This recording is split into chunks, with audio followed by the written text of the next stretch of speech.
The story begins in an environment of grandeur and danger at the top of snow-covered mountains, where everything seems silent, beautiful, and deadly at the same time.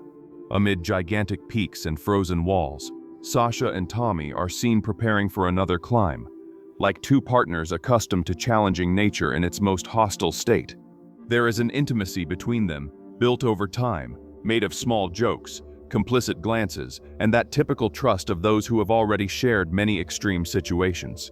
Sasha wakes Tommy gently, making fun of his breath early in the morning, and the two continue together for another stretch of the ascent, as if that kind of dangerous routine were something natural in their lives. However, behind the joking, the film already reveals a silent tension. Tommy is no longer at the same pace as before. The cold punishes him, the fatigue weighs more than it should, and the mountain itself seems to remind him that his body no longer responds as it once did. Even so, Sasha continues pushing forward, not out of cruelty, but because she is still attached to the logic that it is necessary to continue. It is necessary to climb. It is necessary to reach the top. For her, stopping almost seems like a personal defeat. At a certain point in the climb, Tommy freezes again exactly at a section that had already been causing him difficulty. Sasha offers help, but he refuses, insisting that he can still manage on his own. The conversation between the two then goes beyond the ice wall and climbing techniques. Tommy admits that he may not have many trips ahead, confessing that he wants to slow down, abandon a bit of this life of extreme adventures, and accept that luck one day runs out for everyone who insists too much on the mountains. Sasha does not like this kind of talk. She becomes irritated with his superstition, with the old notion of luck that Tommy carries, and with this almost resigned speech of someone who is already beginning to say goodbye to a part of his own identity. Even so, there is affection between them. She asks where it hurts, he apologizes for the heavy mood, and the two make a promise. When the storm passes, they will reach the summit together. However, the film does not wait. The violence of the weather arrives before any complete reconciliation. The storm explodes over them with brutality. The wind lashes the rock, visibility disappears, and Sasha shouts for Tommy to press himself against the wall. Within seconds, the situation spirals out of control. During the descent maneuver, Sasha tries to keep him secured to the rope, asks if he tied the knot correctly, tries to guide him in the chaos, but then the system fails. The rope slips, Tommy falls and remains hanging, unconscious in the void. Sasha falls into absolute despair, screams his name, begs him to wake up, tries to hold him, but understands that she will not be able to sustain that weight for much longer. The film turns this moment into the central wound of the protagonist. Tommy falls, and with him falls Sasha's emotional stability. After this tragedy, the narrative advances in time and completely changes the setting, leaving the white and frozen environment of the mountains for a remote region of rivers, dense forests, canyons, and nearly deserted camping areas. The geographical change seems to suggest a new beginning, but the film makes it clear that Sasha is not at peace. She arrives alone at a ranger station, where she is already received with unsettling warnings. The rangers say that people enter those forests and sometimes never come out again, that some get lost there permanently, and they ask her to register her presence before continuing her journey. The detail seems simple, but it functions as a dark foreshadowing.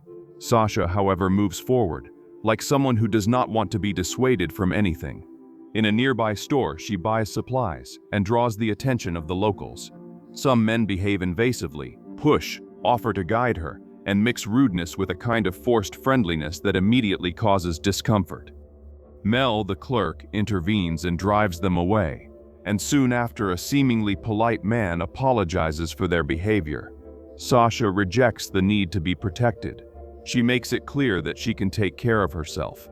At that moment, the viewer believes that the greatest threat may come only from that hostile and uncomfortable male environment. However, the film is only preparing the ground for something far worse. Later, at a gas station, Sasha asks for directions to Grand Isle Narrows.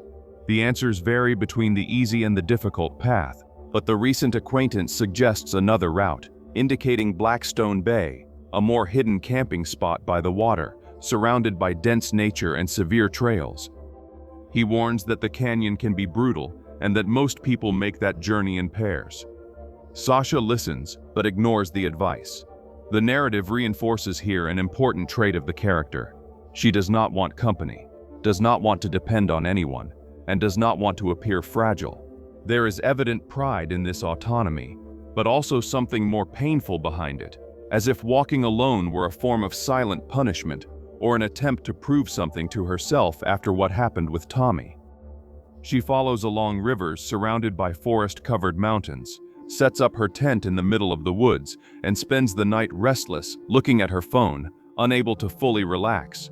Soon new signs of threat appear. The same men from the campsite return to bother her, now with more insistence, mocking the idea of her staying alone there and acting as if they had some right over her presence in that place.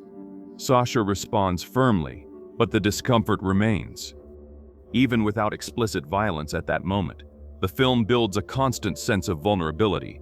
She is isolated, surrounded by strange men, without a support network, in a territory where any mistake or wrong encounter can become definitive.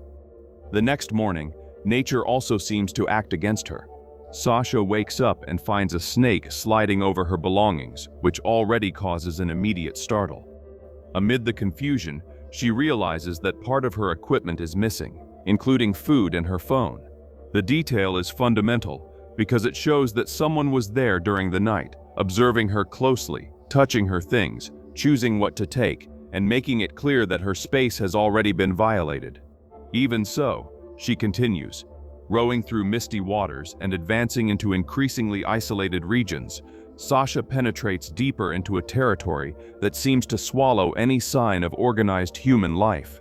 That is when Ben appears, the seemingly kind man whom the narrative had already shown in passing. Unlike the rude men from the campsite, he presents himself with gentleness, politeness, and an almost welcoming tone. He says he can share food, offers fresh fish, shows his own homemade brand of jerky, makes awkward jokes to seem harmless, and quickly builds the image of an eccentric but friendly man. For Sasha, who had her belongings stolen and now needs some help, Ben seems like a providential coincidence. However, the film, with intelligence, places small cracks in that image. He knows too much about her, observes too much, notices intimate details too quickly. When Sasha mentions that she is leaving the world of mountains behind, Ben touches on separation, grief, and emotional aspects in a way that seems excessively intimate for someone who has just met her. Gradually, his friendliness becomes unsettling. The dialogue between the two deepens and reveals that Ben is not just a sociable camper. Sasha mentions the men who harassed her earlier, and he agrees that their behavior is concerning. He says that true hunters respect nature, that there is reverence in that wild environment, and that those men only want to drink and intimidate. Sasha agrees, and for a few moments Ben seems to be the only truly decent man she has encountered there. He even praises her posture, saying he admired her firmness, her courage, and the way she did not allow intimidation. However, Sasha then asks what exactly he means by that.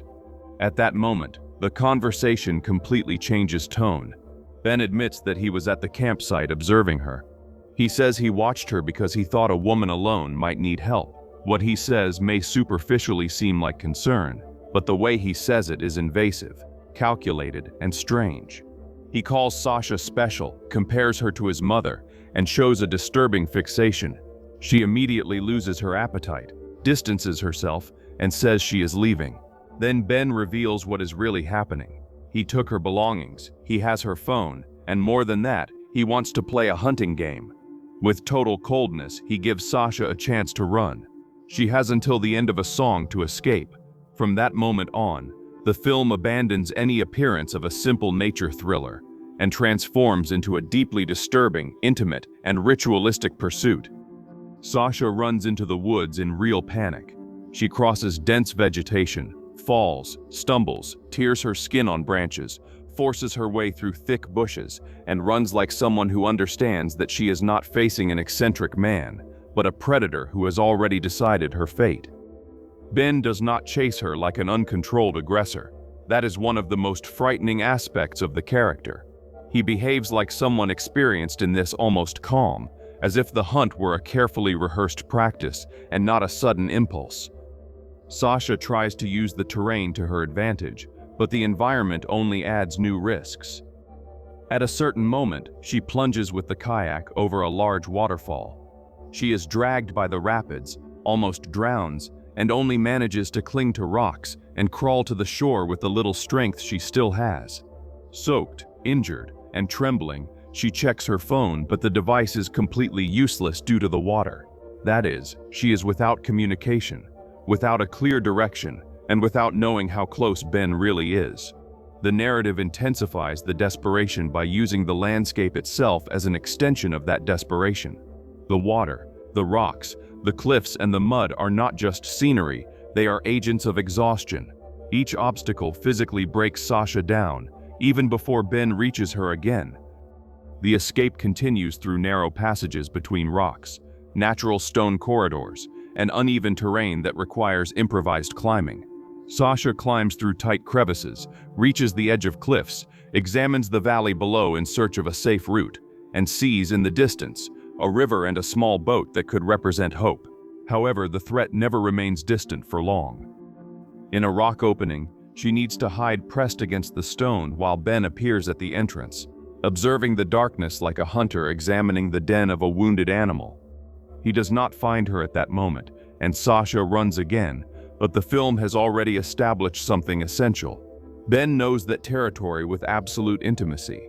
He reads the environment easily, anticipates routes, dominates the geography, and uses it to corner Sasha as if the entire region were a trap created by him.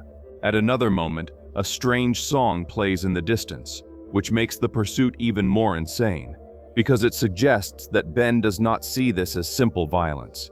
For him, there is a performance, a ritual, a symbolic game. When he finally catches up to her again, he overpowers and ties her up. Sasha reacts, challenges him, asks if he thinks that is a game. His answer is direct. It is not a game, it is a ritual. That word redefines everything. Already captured, Sasha must listen to the distorted philosophy of her pursuer. Ben talks about pain as a path to transformation, about rites of passage, about peoples who altered the body to mark belonging, and about the importance of suffering to reveal someone's essence. In his mind, what he is doing to Sasha is not mere aggression. It is a kind of process of purification or revelation. This aspect makes the character more disturbing, because he does not act like someone simply cruel, but like someone who has internally justified every step of his own monstrosity.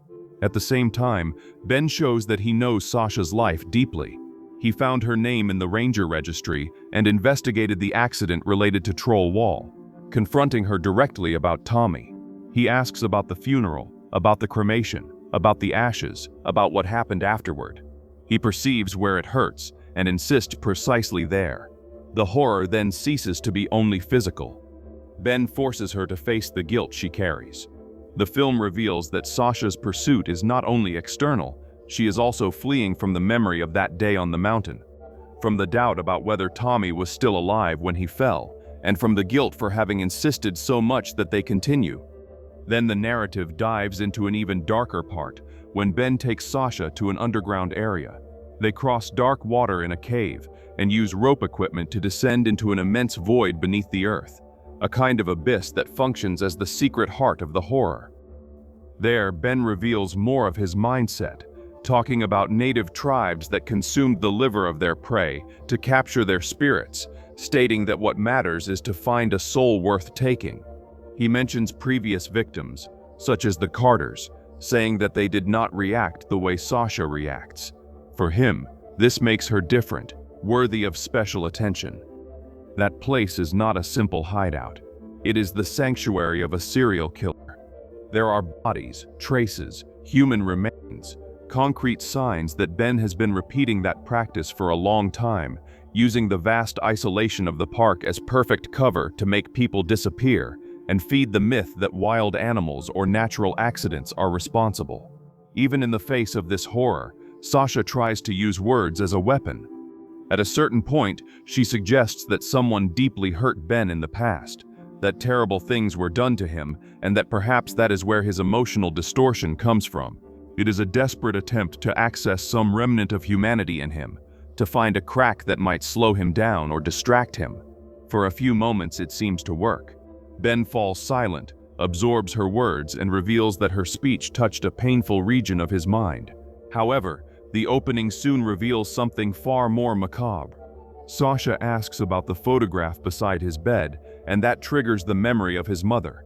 Ben then says that she was special, the first of all. In other words, his own mother was his first victim.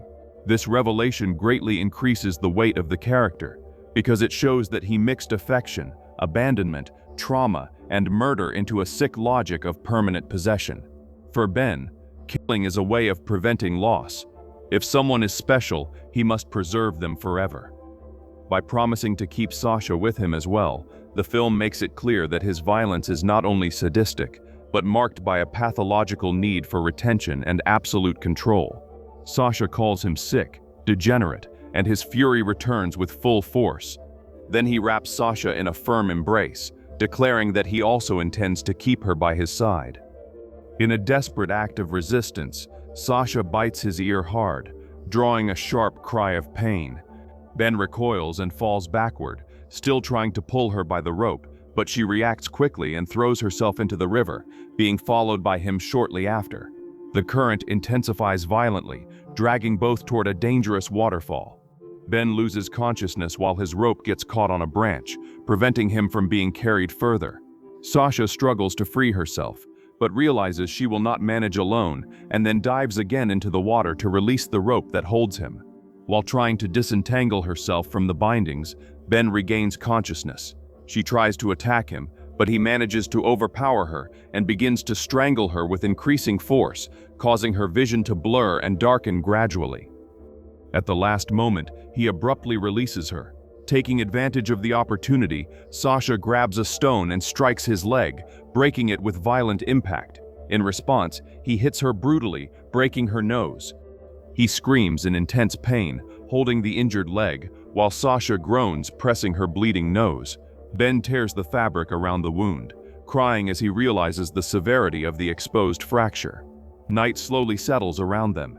He mentions in a disconnected way that people usually visit that place on vacation, suggesting that someone there should have an excellent dentist, and makes disturbing references to having consumed his victims in that same location. In the midst of the darkness, he reveals feelings of confusion and guilt, recognizing that he assessed everything the wrong way. At that moment, Sasha begins to talk about Tommy, confessing that when he fell, he was dragging both of them down the mountain, and that she was forced to let him go to survive. She admits that she will never know if he managed to survive the fall. She reflects that she loved the mountains because of him, although he no longer wanted to be there, and recognizes that she ignored his signs, insisting on continuing. The next morning, Sasha questions Ben about what lies beyond that point. He responds that there are approximately 12 days of walking to any exit, and she states that he will not survive that journey with the injury he has. She then declares that they need to climb the wall that same day, and coldly states that, if he does not agree, she will simply wait for him to die from infection. Ben reacts with sarcasm, saying that she would not be able to climb without his help. Sasha agrees calmly and calculatedly, explaining that it is a two-person climb, and that she can guide him to make a knot to support his healthy leg, assemble an improvised support, and create a functional harness. She emphasizes that this is the only chance for both of them to reach the top. After reflecting for a few moments, Ben accepts the proposal. He declares that if she leads them to the top, he will set her free, but threatens her, saying that if she attempts any suspicious movement, he will throw her off the wall. He also orders her not to touch his harness. Sasha begins the climb cautiously, gaining height gradually until signaling for him to follow. As they climb, she discreetly tries to tamper with his harness, but Ben notices and pulls her down, insulting her and reminding her of the warning. She regains her balance and continues climbing, with him right behind. During the ascent, he mentions that Tommy said something and asks if it seemed like he was flying, but Sasha remains silent, ignoring the attempt at conversation. Upon reaching a ledge out of his line of sight, she acts quickly and silently ties Ben's rope to a nearby branch. Then she tries to release the harness. He reacts immediately, trying to pull her again, but this time only the harness comes loose. At that moment, Ben realizes that his end is sealed and that it is in Sasha's hands. Without hesitation, Sasha undoes the rope's knot. Ben plunges into the void, falling to his death. Now alone, Sasha gathers all her remaining strength and continues climbing the treacherous wall until reaching the top. Night returns, and exhausted, she drinks some water and keeps walking, even weakened. Eventually, a camper passing through the region finds her and offers help, taking her back to his van. The next morning, Sasha returns to the ranger station and states that she knows where everyone is. Authorities later confirmed that at least 20 bodies were found in a deep cave in Wandera National Park, discovered after the escape of a woman who alerted the rangers. Investigations continue to identify all the victims, offering families some form of closure. The series of mysterious disappearances in the region, previously attributed to the hostile terrain and wildlife, is now recognized as the work of a single individual. Sometime later, by the ocean, Sasha holds Tommy's compass for a few moments before throwing it into the water, symbolically closing that chapter of her life.